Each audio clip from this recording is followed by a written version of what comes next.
right. I am here with Alfonso de la Nuez, co-founder of UserZoom, board member of UserTesting, and author of The Digital Experience Company. How are you today? Doing well. Thank you for inviting me.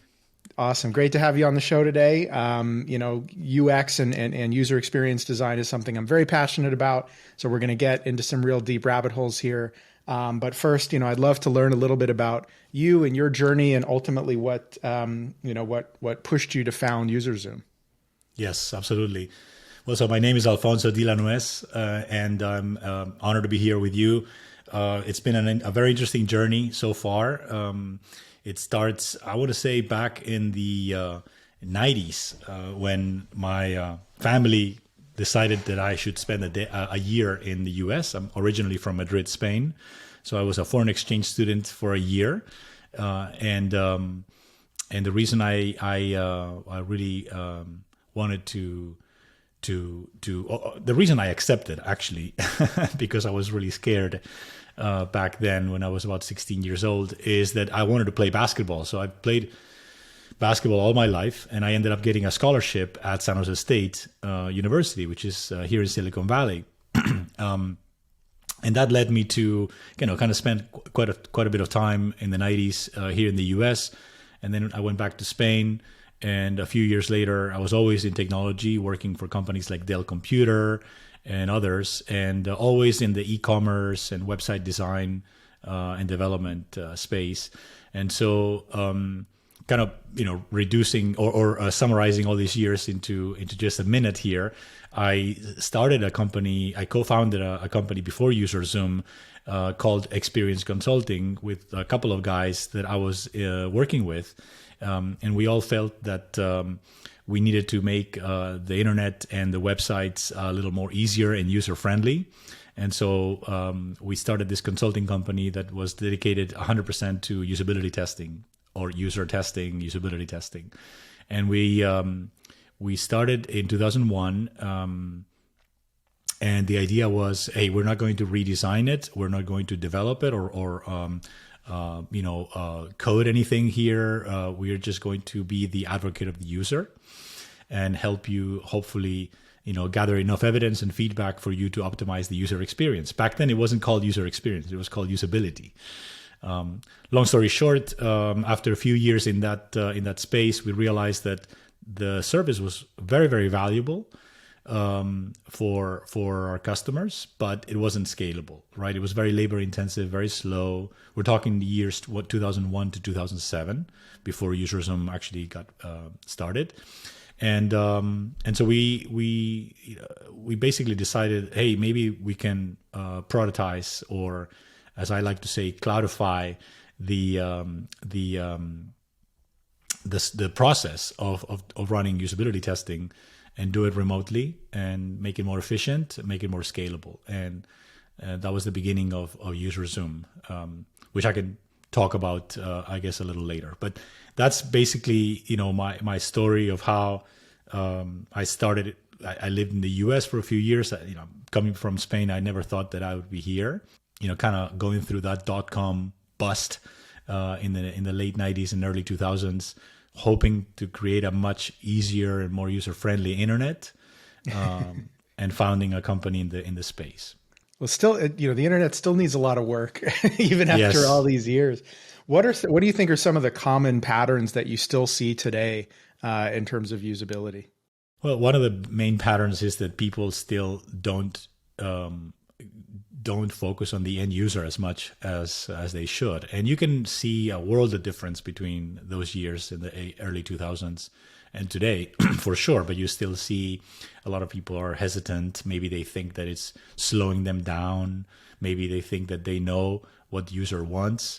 But essentially, we see some barriers that are, I think, in my opinion, more related to culture and to leadership style than anything else. It is absolutely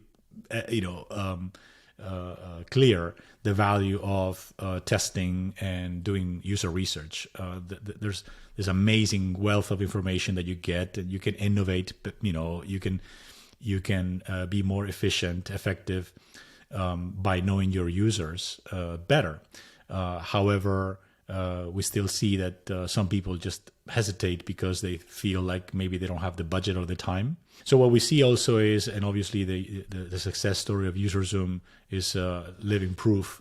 UserZoom and now UserTesting, both companies doing really, really well. And as we'll talk later, we joined forces, but both companies are proof of how important it is and how many companies now are investing millions of dollars yearly on improving or optimizing user experience, because it ultimately results in better financial KPIs and business metrics for any company. So I guess the trend is there's still quite a few seen barriers or issues or putting some limitations out there, but we're also seeing a ton of companies that are basically making it a standard of how you develop digital products today.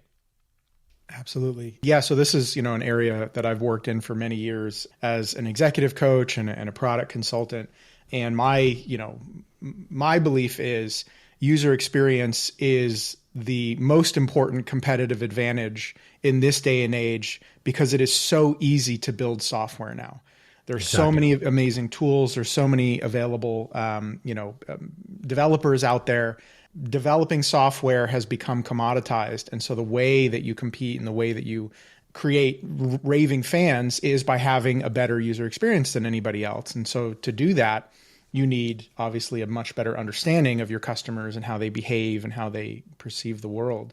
So I run a small startup accelerator working with kind of early growth stage startups. And this is sort of what I'm constantly preaching, that the way to get to product market fit and the way to get to scale is by investing heavily in UX research and design long before you start coding anything.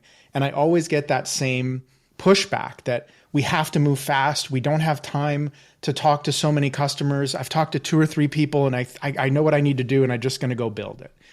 Right. But what you're doing there is you're gambling. You're throwing a Hail Mary pass that you think you know what you need to build. And now you're going to go invest hundreds of thousands of dollars in design and development.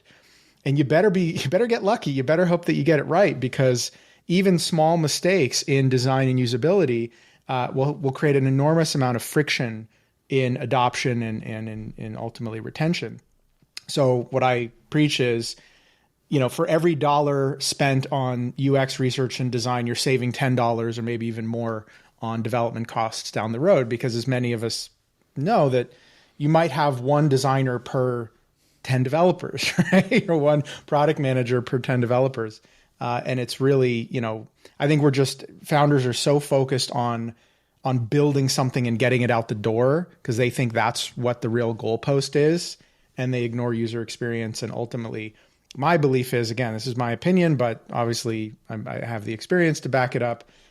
This whole 90% of startups fail metric that is ingrained in all of our minds, a large percentage of that is we didn't do the research, we didn't understand our customers, and we didn't understand how they actually need to use a thing in order to solve their problem. So I'm completely agree. I'm right there with you for sure. Completely agree. They may fail because there was no real problem to solve. And that's what I read is most common reason for failure. But that's also very related to not having done the research, right? So if you had done the research ahead, market research and user research, 2 different things, you probably would have understood that, hey, maybe there's not such a big problem out there. And I always talk about, one of the I guess lessons learned that I share and that hopefully I can share with you today and be of value to the audience is fall in love with the problem. And what does that mean? Like really understand intimately what the problem is and who those users are. And if there is a real problem, then you can go ahead and try to solve it. And because you're going to have to ask people to pay you a ton of money for it, or a ton of people paying you little money, but it's going to have to be a big chunk of people to pay you. So if there's no problem, then don't bother. Back to your point about how easy it is to build software. I 100% agree with that. So what's happened in the last decade, and I wrote about this in the book, why is UX so important now versus in the past? And I think that there are, a few things that to me triggered the real need to make UX a competitive advantage, or to just simply get design right. Design. When I speak about design, I speak about design, functional design, interaction design, and visual design. Right. So design is not just how it looks or UI design, but many other things. And I think that SaaS, software as a service, has really triggered this, right? So, and also to your point, how easy it is to build software or to just simply launch a company without really needing to invest so much in developing and all that stuff. But if I focus on SaaS, to me, this is one of my favorites. Is it used to be that you'd basically, especially like even in B2B. You buy a software application and you install it everywhere, right? You used to go with CD-ROMs and you would install it in the machines, of everybody's PC or Mac or whatever. And, good luck getting rid of that, right? So all those licenses were in there. But SaaS gives the end user the power and the ability to stop doing business with you, anytime, right? Because usually you have either monthly subscriptions or annual subscriptions. And so I feel like there was this huge shift, in terms of how you relate to your customers, how you interact with your customers. Also, customer success is another huge market that has come up in the last few years that has a lot to do with that, how you relate to customers, right? And I think a lot of it has to do with UX. If they have a great first-time experience, which you only have one chance of creating a great first-time experience, right? Only one shot. You better have a great experience. And also, as you move along and you're considering to continue that relationship with the vendor, with the software application in this case, you have to have usage and adoption. Otherwise, why would you renew, right? So a lot of that boils down to how easy and how great of experience you're having. If you're the only vendor in the world and you're really hard to use, I guess you can get by because you're the only one. Chances are you're going to have a ton of competitors, and so it's as easy as just canceling one tab and starting with the other one, right? So I think that's a huge thing for founders to keep in mind as you launch your business. Most likely it's going to be, a subscription, a license of some sort. And that's why UX and design play such a huge role. It's because you're going to want to have a phenomenal first experience, and you want to continue. And obviously retention, renewal and retention rates are everything to SaaS businesses.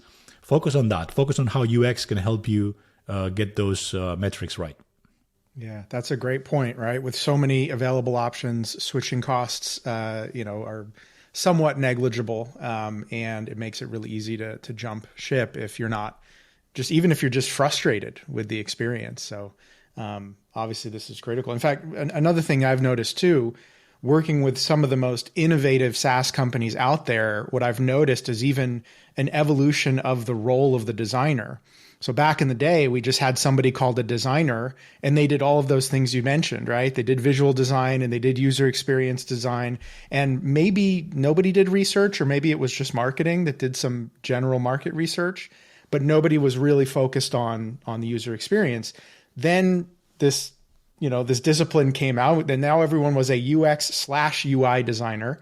Yep. So now they claim to do both, and they probably leaned on one side or the other. And then it split. And finally, we had dedicated UX professionals. But even within UX, you have research and design, right? And even then, so now we actually have UX researchers and UX designers and visual designers. So we're starting to see that, again, the most innovative companies out there are really seeing the value and understanding the specialization of these roles. And so I'm seeing more and more and more investment along this spectrum. And the old way of doing things, again, I kind of joked about before, you got one designer and you've got two big engineering teams that are like, feed me designs, feed me specifications. I have to build, and I'm running enormous, burn rates on these engineering teams. That's just a completely antiquated and unsustainable and uncompetitive model of doing business at this stage. Yeah, I just think I've seen all of them, right? The ones that you know, different scenarios, both customers as well as, to be honest with you, ourselves, you know, in our own companies, right? Because UserZoom and UserTesting, they all have their own design teams, their own research teams, and their own development teams. The fact is, let's be honest, the fact is it's very hard to build great digital experiences. I came to that conclusion a long time ago. Because if you, a lot of UX professionals out there, you know, they're just complaining and whining about the lack of support or whatever. Listen, why do that? Let's all admit and acknowledge that it is really difficult, right?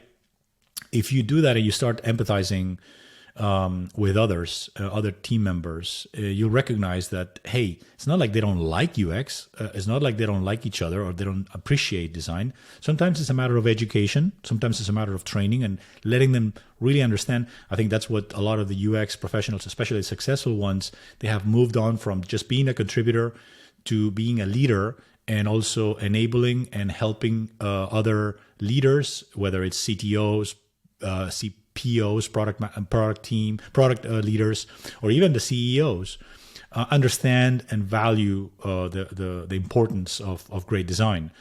So I think that, you know, let's start by acknowledging that it is a very difficult thing to do, because UX is not just, like I say, the Michael Jordan of UX or CX.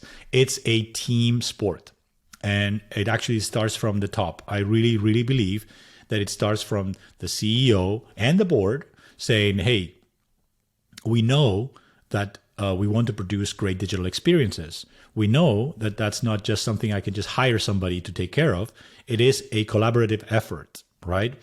If that's the case, then, and this is honestly, Eric, this is where I'm most passionate about, where I focus the book on, and where I think there's a lot more opportunity out there, is for that connection between the board, the business leaders, and the design, engineering, and product leaders to really come together and understand how important it is and what is it going to take to develop these great experiences.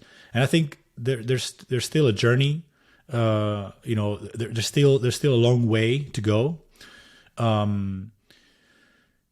And hopefully we'll get there. You know, hopefully I can see companies. I can see because I can see how much they pay us. You know, I see a lot of companies out there that do appreciate this. Unfortunately, it's many cases the usual suspects, right? We're talking about the Googles, the Microsofts, the Amazons. But I can also see banks, you know, any company that is in a highly fragmented market, finance, insurance, healthcare. You can already see some great fintech startups, technology companies that have been born digital, and they have gone all in when it comes to design and UX, and they're stealing the incumbents' lunch. And I think these guys are also reacting to this. You know, companies like Chase, JP Morgan Chase, or Chase, or Bank of America, US Bank. I mean, there's a lot of banks that are realizing this and are doing something about it. So I'm optimistic. Yeah, absolutely. Yeah, again, I mean, it's when you see the most innovative companies in the world leading this charge, and again, you know, even the most successful startups that I'm seeing that you probably haven't even heard of yet, I see today that, and that's why I like I say, I preach this, right? I'm an evangelist of this concept because I see it so clearly, and maybe to the point where I might be the crazy person shouting on the sidewalk because I feel like, am I the only one talking about this? But those companies that are investing heavily in research, heavily in usability and user experience are creating more empathy, better context, better understanding of their customers, and they're able to create these delightful user experiences that just click and just fit into their world, into their workflow. And they're the ones that are getting the best retention and the best referrals and the best upsells and et cetera, et cetera, et cetera. And so again, I go to companies or founders that maybe, you know, grew up under the old way of doing things, where founder has a great idea, hire some teams, tell them what to do, build out an engineering team, go build it. 6 months later, why isn't anybody using it? Why is everyone canceling their subscriptions, et cetera? It's the UX, stupid. not to not to berate, but And the thing is that there's no real excuse anymore, because back in the day when you had to spend a good month in a lab to collect feedback from 10 users, and really, obviously slow down the process, you could see that it was not fit for today's agile environment, right? However, if you, and I don't mean to put my sales hat on here, but I am the co-founder of UserZoom and a board member of UserTesting. These two companies have been in business for 15 years now. And honestly, we've spent a lot of time trying to make user research scalable, right? And affordable, by the way. So if you look at, for instance, many of our customers, in fact, I was looking at this last week, the usage and adoption data tells a really interesting story. We have pricing models and we use the cloud in such a way that actually the more tests, the more studies, they're not only tests, sometimes they're done to test to validate design. Sometimes it's about understanding the customer before, to your point earlier. And sometimes it's all about measuring, once you're live. But the fact is that the more studies they've done, the more projects they've run to conduct research, the lower the cost of the research study. It's something called the democratization of research, just like software. The democratization of software we went through, a decade ago, right? So what we're seeing is that it's not really that costly. It's not about budget. You can come in and spend, honestly, like the starting point somewhere in the vicinity of $25,000 a year, which is what you used to pay for one study, okay, for 10 people in the lab. You can run hundreds of studies throughout the year, right? Now, obviously, it gets a lot more expensive as you start, providing or increasing the number of users and finding participants. The audience service that we provide as well, obviously, can get up a lot higher than that. But to get started, especially if you're a startup, if I was the founder, I would immediately put it in the budget together with the rest of the basics. In fact, earlier than marketing and earlier than sales, because if you have a great product experience, that's going to be your number one sales and marketing campaign. In my opinion, the product can do that for you. So again, no excuse in terms of time. You can get feedback within hours. And also, from a budget perspective, it's not going to destroy your finances at all. No, yeah. So I have this model I call it discovery-led growth. But essentially, what I'm saying is you have to create product market fit before you go to market. So exactly as you were saying, through research, we're actually able to validate that we have product market fit before we spend the potentially infinite amount of money on sales and marketing. And most companies get that in reverse. They say, we're going to build a thing, we're going to go to market, and then see if we have product market fit. No, put that aside, create product market fit first through the research, then you'll be able to market and go to market efficiently. And then the other thing is saying in terms of 25K. So if a founder raises a seed round of 2.5 million, let's say, that's 1% of that budget going to ensure, almost like an insurance policy, that you're actually going to take that money and put it to work the right way because you're building the right thing. So to me, that's peanuts. Well, and here's the other thing that investors, which once again is my favorite subject, because I've been fortunate to raise quite a bit of money and I've gotten to know investors really well, right? Investors don't like surprises. Yeah.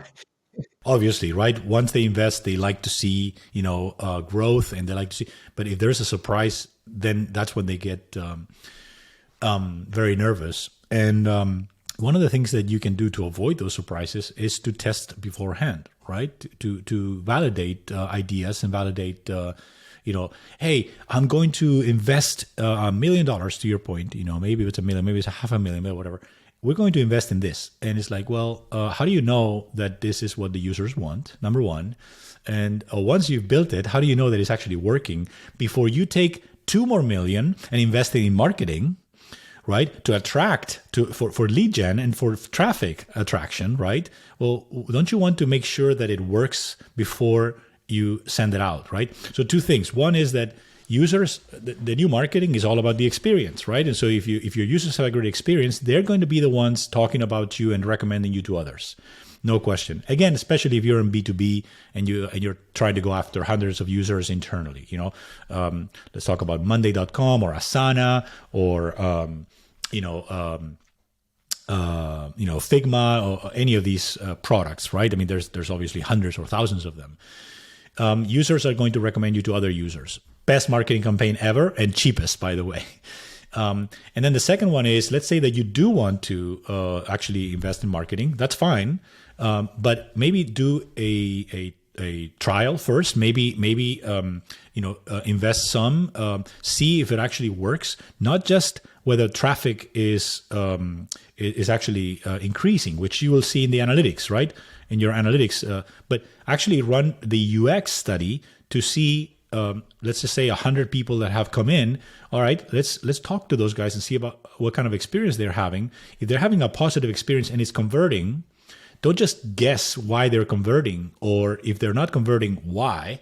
Figure it out, right, through the user research, through a more qualitative research study. And then once you do that, you can correct things that are probably going, the wrong way.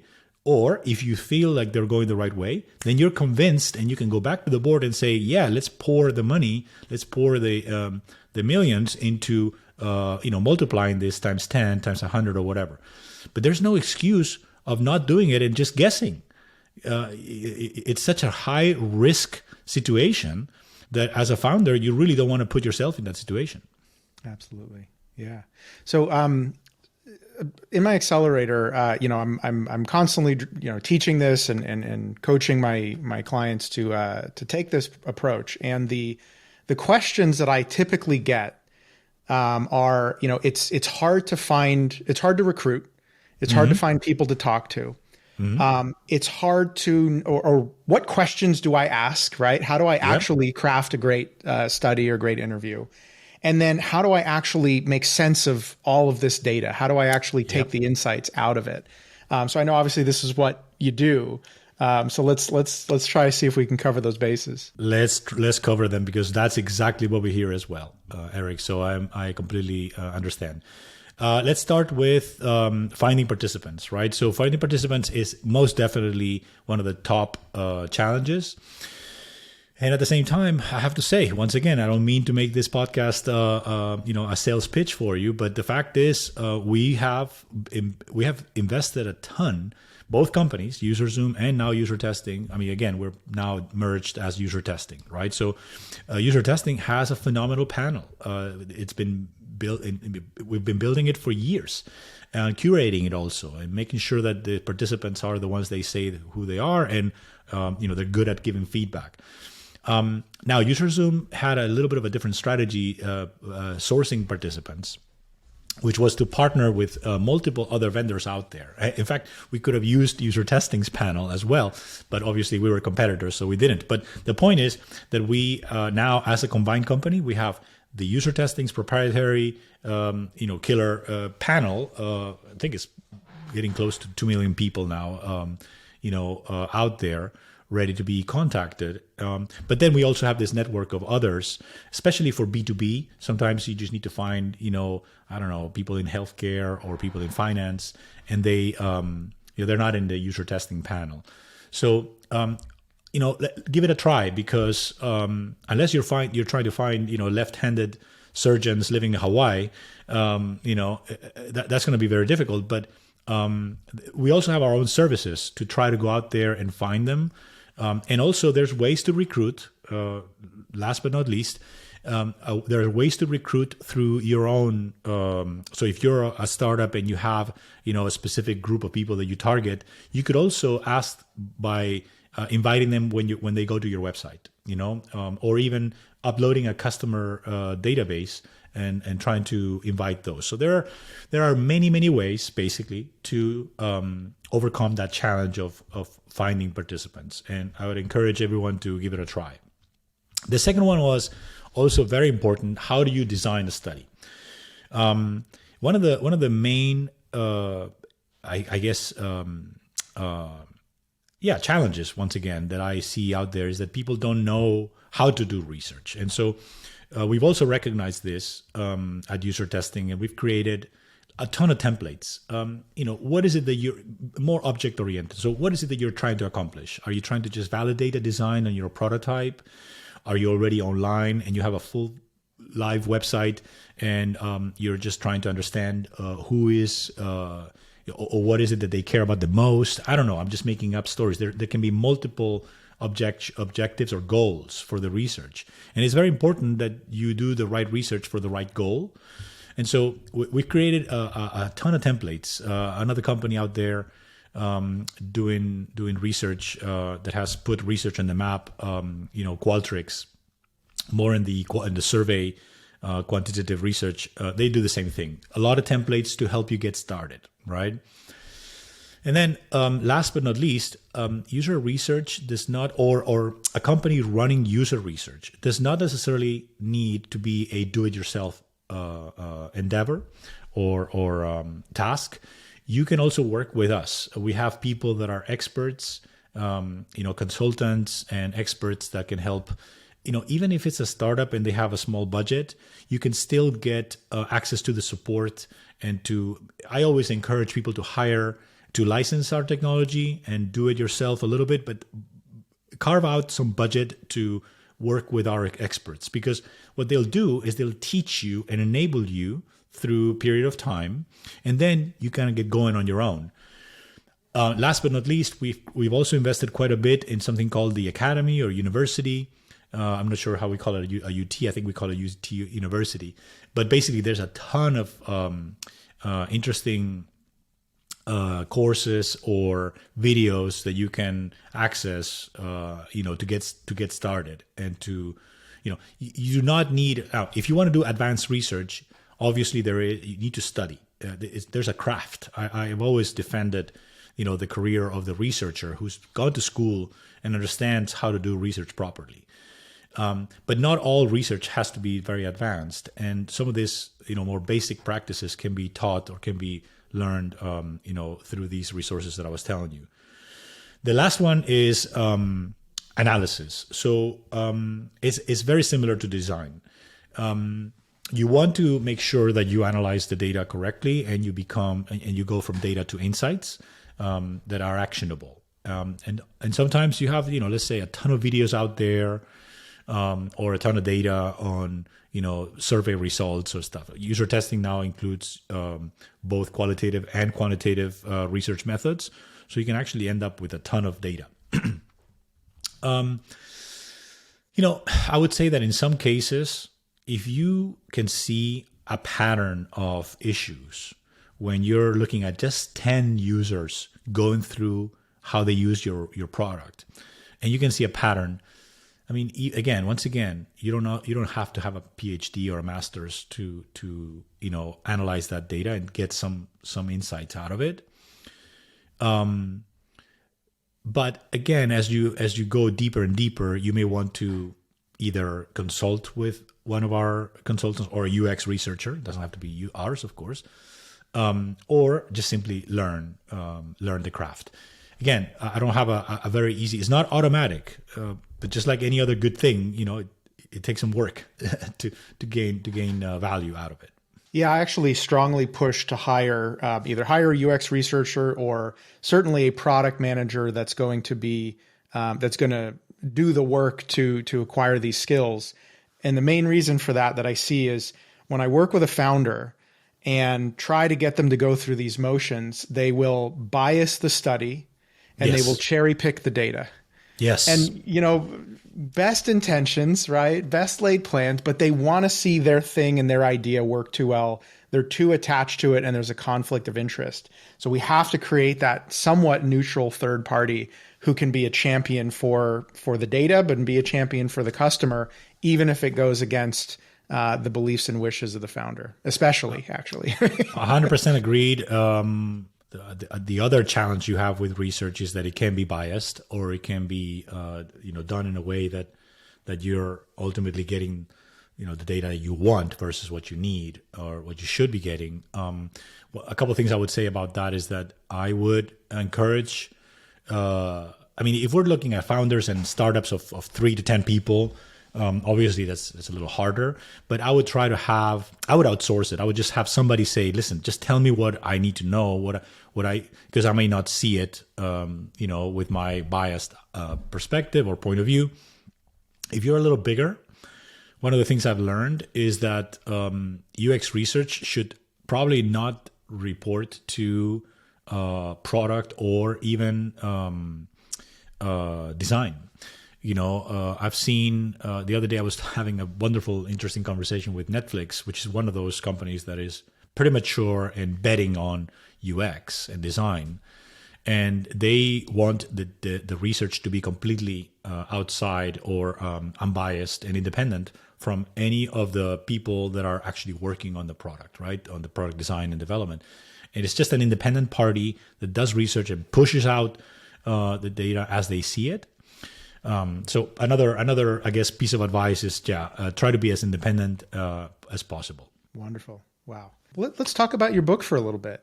Tell me the premise and kind of the core pillars. This is the book right here, Digital Experience Company. So the main thing about this book is that I really wanted to talk or to write about the impact of great design and great UX in business. There's so many books out there. There's so much literature on how to do research and, research in general. This is not really a book on research. This is a book on, if you're a founder, if you're a C-level executive of a big corporation, if you're a CPO, if you're getting into, or if you're going through the digital transformation process that so many companies are going through or have been going through already, and then the pandemic really accelerated the whole thing, right? I just want to, make sure that people understand that if you don't invest in design, it's kind of what we discussed earlier. You're not going to win. You're just simply not going to win. I mean, the title is The Digital Experience Company: Winning in the Digital Economy with Experience Insights. So first big point is, you got to be user-centric. You got to be customer-centric. And in order to do that, you have to do research. But then I also speak quite a bit about the difference between analytics and market research and UX research. I try to differentiate that because I still get all the time, we still hear that I can basically get by with analytics data or with surveys. And listen, I'm not saying anything bad about those, but I'm just saying that that's just, like I always talk about the triangle: analytics, surveys, and qualitative. You need to work with all three to really get a full picture. So I also in the book talk about experience insights and product in this case, right? Product and user experience insights as an important part of the puzzle. And then I also focus quite a bit on the return on investment. So think about it. I have my own board. I'm a board member at UserTesting. The board members, you know what they care about, right? They care about the financial, the performance, the sales, and all that. And it's very hard to come up with strong evidence of how this great UX design has actually helped with business, with the business KPIs and performance that board members really care about. Because really, I just really wanted the board people to say, hey, I read this book. Are we actually doing something about this?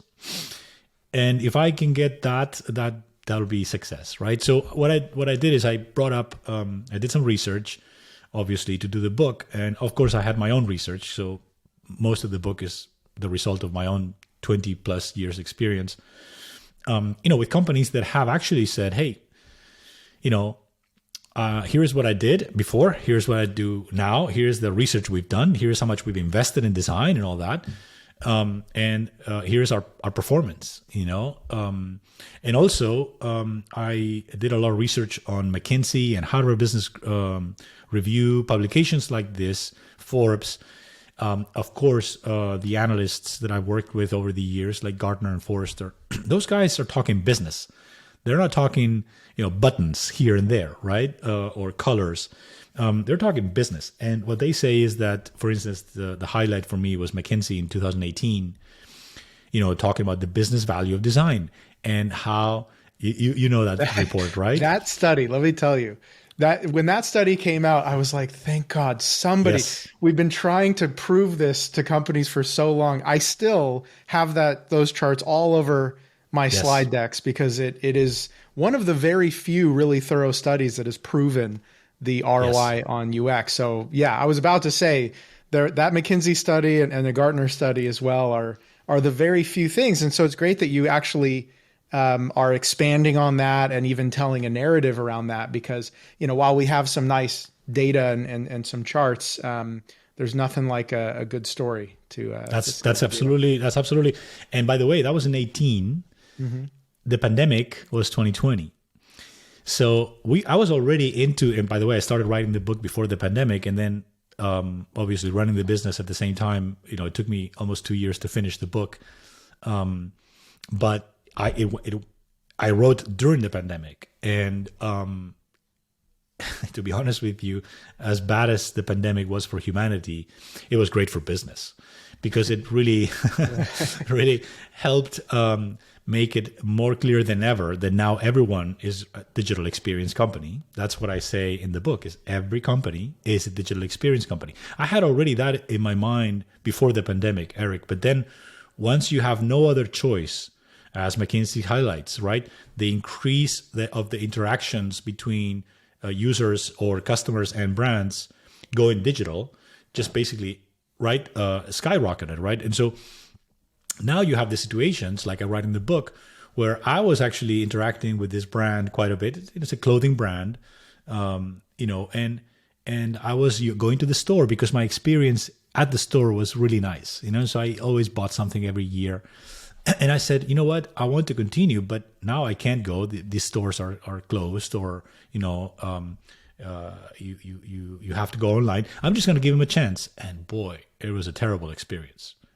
And so I have a bunch of those examples highlighted in the book because the pandemic just accelerated the whole process. So that's what the book is about.